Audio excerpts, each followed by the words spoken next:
El peñasco encantado. Willa Kadar. Fuimos a nadar antes del anochecer y, mientras cocinábamos nuestra cena, los rayos oblicuos de luz crearon un brillo cegador sobre la blanca arena que nos rodeaba.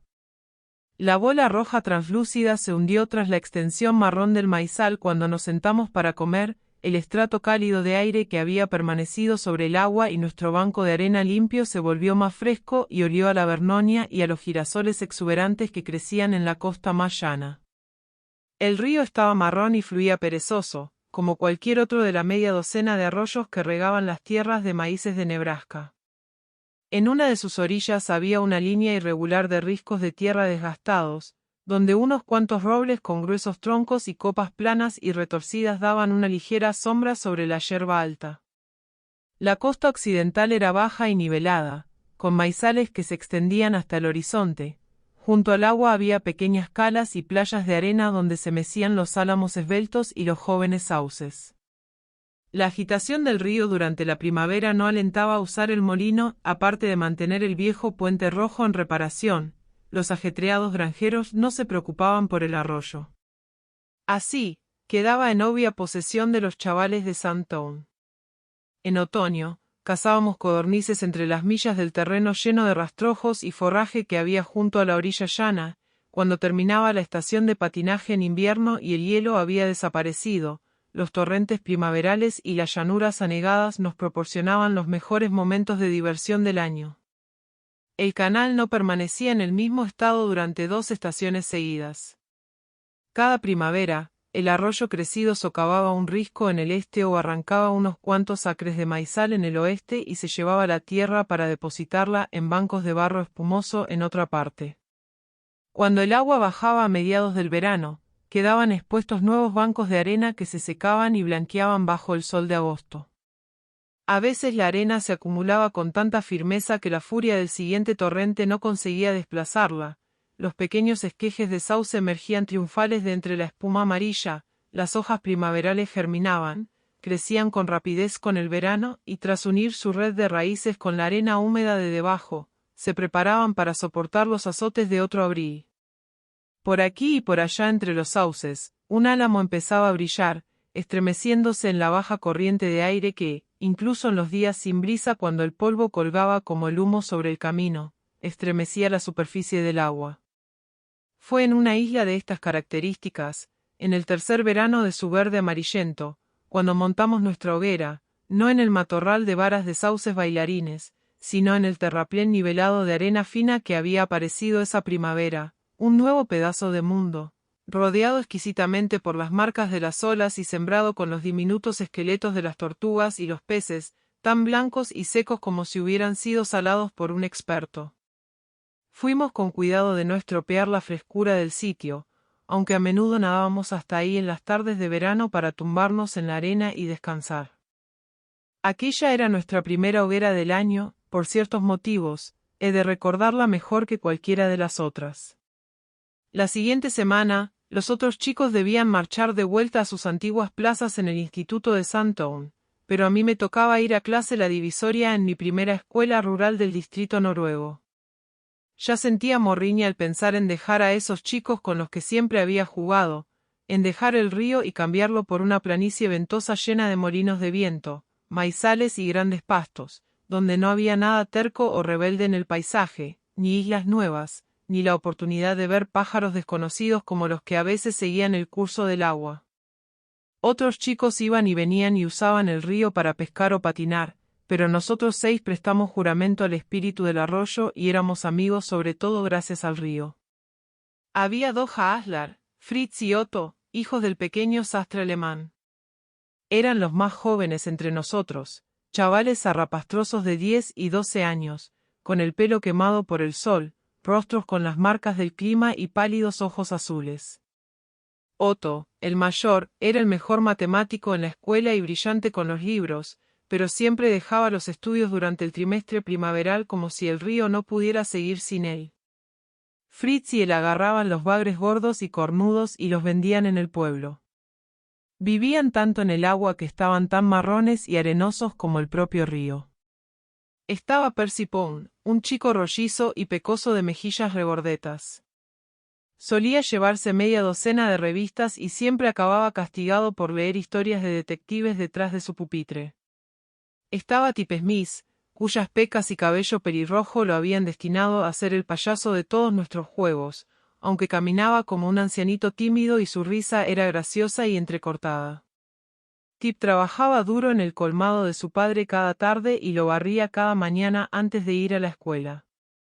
Incluso sus recreos eran ajetreados. Recogía sin cesar cartas de cigarros y etiquetas de latas de tabaco y se pasaba horas encorvado sobre una gruñona sierra de calar que guardaba en su ático. Sus posesiones más preciadas eran unos frascos de pastillas que, en teoría, contenían granos de trigo de Tierra Santa, agua del Jordán y del Mar Muerto y tierra del Monte de los Olivos. Su padre le había comprado esas cosas aburridas a un misionero bautista que las vendía. Sus orígenes remotos parecían darle una gran satisfacción a Tip. El chaval alto era Arthur Adams. Tenía unos bonitos ojos castaños que casi eran demasiado reflexivos y compasivos para un chico y una voz tan agradable que a todos nos gustaba escucharlo leer en voz alta. Ni aun cuando le tocaba leer poesía en clase se le ocurría a nadie reírse. La verdad es que no pasaba mucho tiempo en la escuela. Con 17 años, tendría que haber terminado el instituto el año anterior, pero siempre estaba por ahí con su pistola. La madre de Arthur había muerto y su padre, febrilmente absorto en promover planes, quería enviar a su hijo lejos a estudiar y quitárselo así de en medio, pero Arthur siempre le rogaba otro año y le prometía que estudiaría. Lo recuerdo como un chico alto y con la piel marrón y un rostro inteligente, siempre holgazaneando entre los pequeños, riéndose de nosotros más a menudo que con nosotros, pero con una risa suave y satisfecha que, cuando la provocábamos, nos parecía casi como un halago.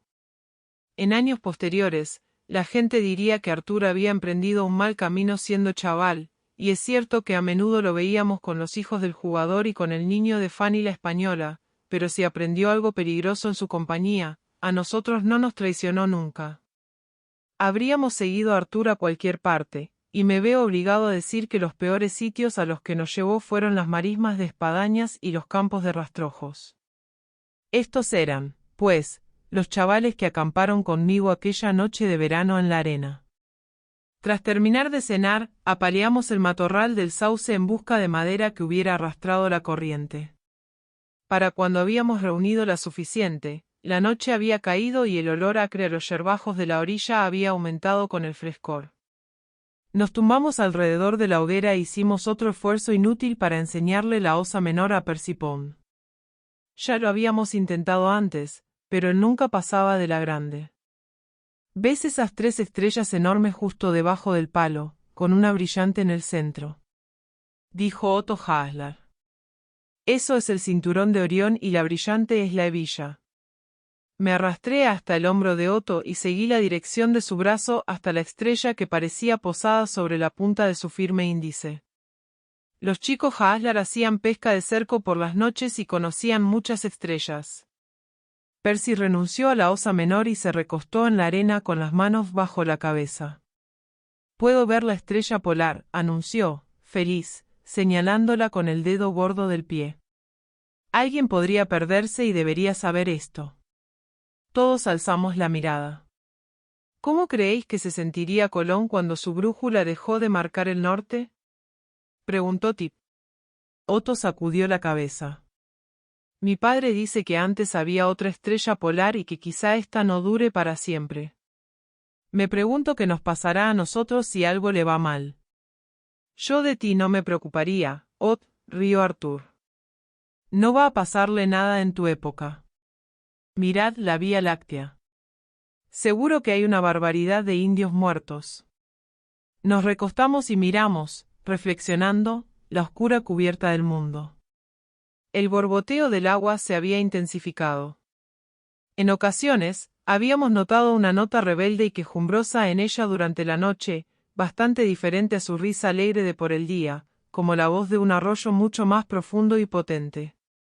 Nuestra agua siempre tenía esos 2 talantes, uno de complacencia soleada y el otro de pesar inconsolable y ferviente. Resulta raro que las estrellas estén dispuestas en figuras tan distintas, señaló Otto. Se podría hacer casi cualquier propuesta geométrica con ellas.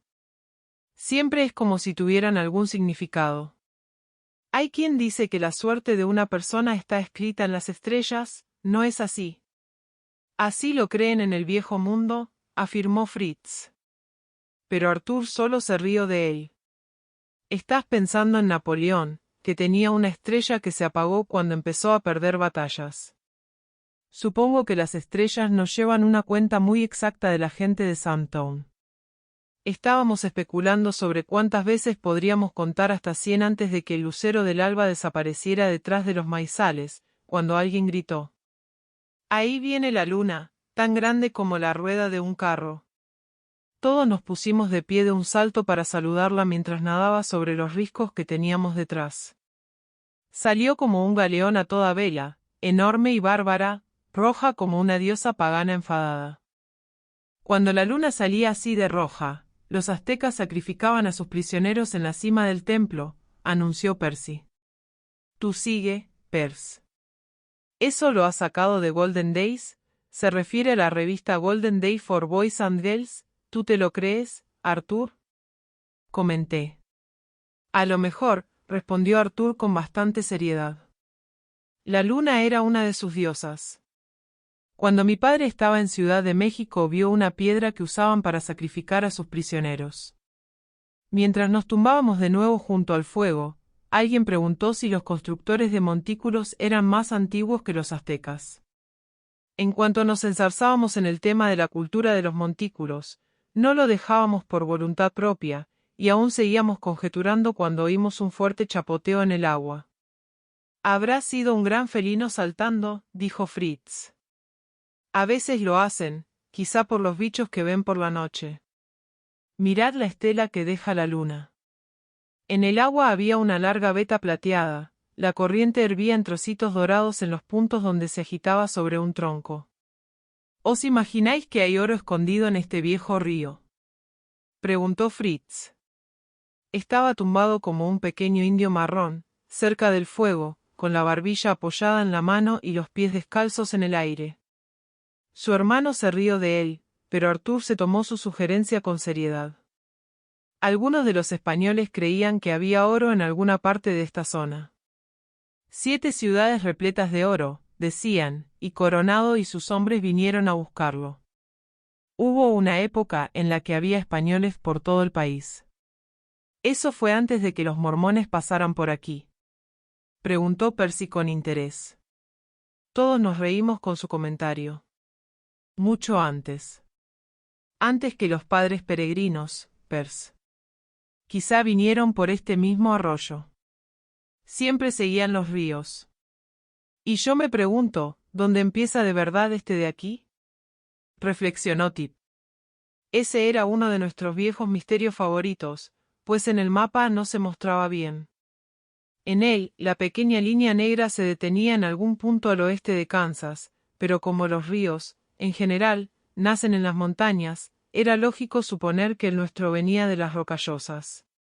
Su destino lo sabíamos, era el Missouri. Los Haslar aseguraban que podíamos embarcar en Sandtown durante la temporada de las inundaciones, seguir nuestro olfato para, al final, acabar en Nueva Orleans. Ahora volvían a retomar su manida discusión. Si tenéis las suficientes agallas como para intentarlo, no tardaríamos nada en llegar hasta Kansas City y St. Joe. Nos pusimos a hablar sobre los sitios a los que queríamos ir. Los Haslar querían ver los mataderos de Kansas City y Percy quería ver unos grandes almacenes en Chicago. Arthur era el interlocutor y no delató sus deseos. Te toca, Tip. Tip rodó para apoyarse sobre el hombro y atizar el fuego, sus ojos parecían tímidos en su carita rara y tensa.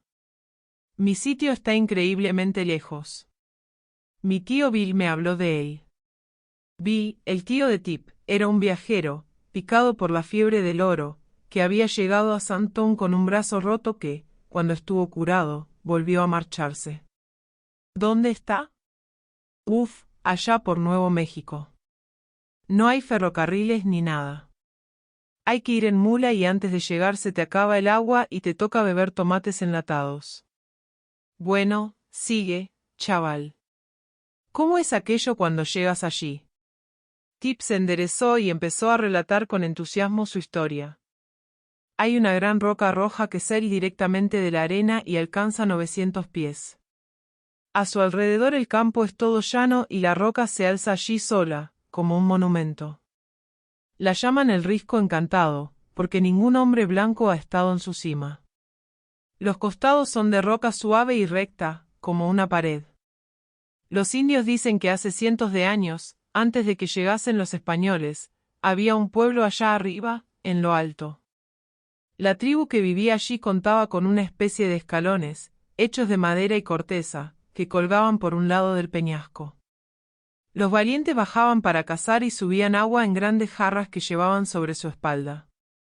Allá arriba guardaban una gran reserva de agua y secaban carne y nunca bajaban excepto para cazar.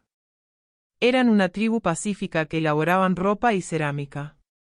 Subieron allí para alejarse de las guerras. Vamos, que podían cargarse a cualquier partida de guerra que intentase subir sus diminutos escalones. Los indios dicen que eran una gente hermosa y que su religión era rara. El tío Bill cree que eran nativos de los acantilados que se habían metido en problemas y habían huido de su hogar. Bueno, que no eran luchadores. Un día, los valientes estaban abajo cazando y llegó una terrible tormenta, como una tromba de agua.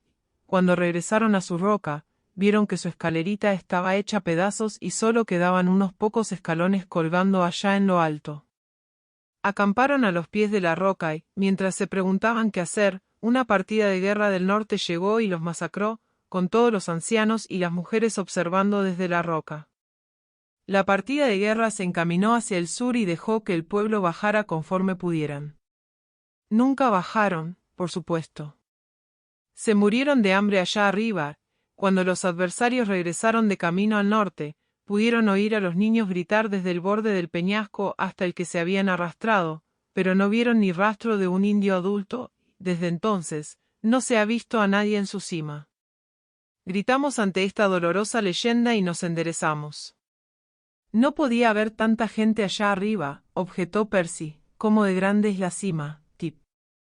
Oh, pues bastante. Lo suficiente como para que la roca no parezca ni la mitad de alta de lo que es. La cima es más grande que la base. El peñasco está desgastado unos cientos de pies por debajo. Ese es uno de los motivos por los que es tan difícil escalarlo. Le pregunté cómo subieron los indios la primera vez. Nadie sabe cómo ni cuándo subieron. Una partida de caza llegó allí un día y vio que había una ciudad, y eso fue todo. Otto se acarició la barbilla, pensativo. Seguro que hay alguna forma de subir, no pudieron atar una cuerda en alguna parte y subir una escalera. Los ojitos de Tip brillaban de la emoción. Sé una forma. El tío Bill y yo lo hemos hablado. Hay un tipo de cohete que podría llevar una cuerda, como los que usan los socorristas, y se podría izar una escalera de soga que clavaríamos en la base y tensaríamos en el otro lado con cables. Pienso escalar ese peñasco y ya lo tengo todo planeado. Fritz le preguntó qué esperaba encontrar cuando alcanzase la cima. Huesos, quizá, o ruinas de la ciudad, o cerámica, o alguno de sus ídolos. Allá arriba habrá prácticamente de todo. En fin, eso es lo que quiero ver. ¿Seguro que nadie más ha subido, Tip? Preguntó Arthur. Pues claro. A esa zona no va casi nadie. Unos cazadores intentaron tallar escalones en la piedra, pero no subieron más que a la altura que un hombre puede alcanzar. El peñasco es todo de granito rojo y el tío Bill cree que es una roca que dejaron los glaciares. De todos modos, es un lugar raro. En cientos de millas a la redonda, solo hay cactus y desierto, y justo debajo del peñasco hay agua buena y mucha yerba. Por eso los bisontes suelen ir allí. De repente, oímos un grito encima de nuestro fuego y saltamos para ver un pájaro negro y esbelto que volaba hacia el sur sobre nosotros. Una grulla, por su grito y su largo cuello. Corrimos hacia la orilla de la isla, con la esperanza de verla iluminada, pero siguió hacia el sur siguiendo el curso del agua, hasta que la perdimos. Los Haaslar declararon que, por el cielo, debía ser pasada la medianoche, así que echamos más leña al fuego, nos pusimos las chaquetas y nos acurrucamos en la cálida arena. Algunos fingimos dormitar, pero me imagino que en realidad estábamos pensando en el peñasco de Tip y el pueblo extinto. En el bosque, las tórtolas se llamaban con tristeza entre ellas y en una ocasión oímos a un perro ladrar a lo lejos. Alguien ha entrado en el huerto de melones del viejo Tommy, murmuró Fritz adormilado, pero nadie le respondió. Al cabo de un rato, Percy habló desde las sombras. A ver, Tip, cuando vayas allí, me llevarás contigo. Puede. ¿Y si uno de nosotros te gana, Tip? El primero que llegue al peñasco tiene que prometer contarle a los demás qué ha descubierto exactamente, comentó uno de los Haaslar y todos accedimos de buena gana. Un poco más tranquilo, me entregué al sueño. Soñaría con una carrera hasta el peñasco, pues me desperté con un poco de miedo de que otras personas me adelantasen y yo estuviera perdiendo mi oportunidad. Me incorporé con la ropa húmeda y observé a los otros chicos, desplomados en varias posturas incómodas junto al fuego apagado. Seguía oscuro, pero el cielo estaba azul con el último y maravilloso celeste de la noche. Las estrellas brillaban como globos de cristal y temblaban como si resplandeciesen a través de las profundidades de un agua clara. Incluso mientras las observaba, empezaron a empalidecer a medida que el cielo se iluminaba. El día llegó de repente, casi de forma instantánea. Me giré para mirar de nuevo la noche azulada, pero ya había desaparecido. En todas partes, los pájaros empezaron a trinar y todo tipo de pequeños insectos se pusieron a chirriar y saltar por los sauces. Una brisa se levantó por el oeste y nos trajo el fuerte olor a maíz maduro. Los chicos se dieron la vuelta y se sacudieron. Nos desnudamos para zambullirnos en el río justo cuando el sol salía sobre los riscos ventosos. Cuando regresé a Sandtown por Navidad, patinamos en nuestra isla y charlamos sobre el proyecto del Peñasco Encantado, renovando así nuestra determinación de encontrarlo. Aunque eso fue hace 20 años, ninguno de nosotros ha escalado nunca el Peñasco Encantado. Percy Pound es un corredor de bolsa en Kansas City y no va a ningún sitio al que no le lleve su turismo rojo. En las vías del tren, Otto Haaslar perdió un pie con el freno. Después de aquello, Fritz y él sucedieron a su padre como los sastres del pueblo. Arthur se quedó en el pueblecito adormilado toda su vida, murió antes de cumplir los 25. La última vez que lo vi, cuando regresé a casa durante las vacaciones de la universidad, estaba sentado en un butacón bajo un álamo en el pequeño patio de una de las 2 tabernas de Sandtown. Iba muy desaliñado y sus manos habían perdido su firmeza, pero cuando se levantó, impertérrito, para saludarme, sus ojos estaban tan claros y afectivos como siempre. Tras hablar con él durante 1 hora y oírlo reír de nuevo, me pregunté cómo aquello era posible cuando la naturaleza, después de causarle tanto dolor a un hombre, desde sus manos hasta el puente de su largo pie, no lo había perdido en Sandtown. Arthur bromeó sobre el peñasco de Tip Smith y declaró que pensaba bajar hasta allí en cuanto refrescara. Creía que el Gran Cañón también merecería una visita. Cuando lo dejé, tuve la firme convicción de que nunca iría más allá de la alta valla de tablones y de la cómoda sombra del álamo. Y, de hecho, una mañana de verano, murió bajo aquel mismo árbol. Tip Smith habla sobre ir a Nuevo México.